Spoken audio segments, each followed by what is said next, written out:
Un triathlète va être confronté à une terrible épreuve. Une épreuve à laquelle aucun sportif n'aurait pu se préparer.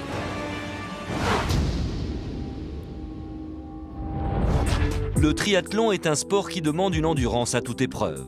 C'est l'enchaînement de 3 disciplines, la natation, le vélo et la course à pied. Le triathlon, ça nécessite une très bonne condition physique. On a 3 sports, donc 3 fois plus d'entraînement. Ça nécessite entre 15 et 20 heures d'entraînement par semaine en fonction des objectifs que l'on vise. Christian Bustos s'entraîne depuis des mois pour la compétition. Son objectif, être le premier. Le 23 janvier 1994, la ville de La Paz en Argentine accueille l'un des plus importants triathlons. Avec plus de 3 km à la nage, 180 km à vélo et un marathon dans la même journée. L'athlète chilien est en grande forme. À la mi-journée, il est en 2e position de l'épreuve cycliste. La partie vélo dans un triathlon, c'est la partie la plus importante puisque c'est la partie qui en pourcentage a le plus de place sur la course.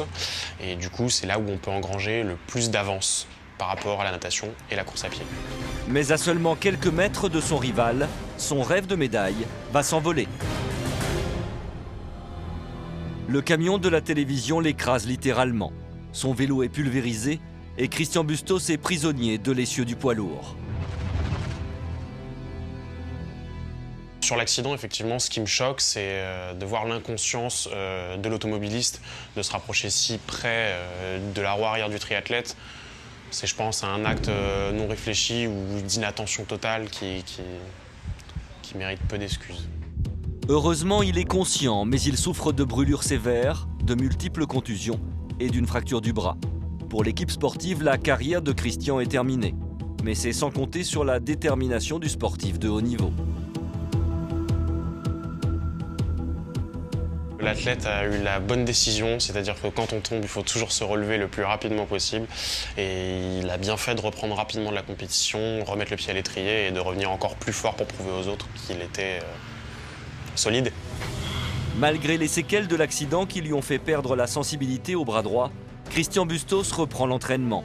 Et seulement 1 an après son accident, il revient à la compétition et réalise même un exploit. Terminer 6e d'une course 1 an après son accident, c'est je pense, ce qu'il a pu faire de plus beau. Cet accident aurait pu lui coûter la vie. Pourtant, le sportif n'a rien perdu de sa condition physique et restera dans les 10 meilleurs triathlètes du monde.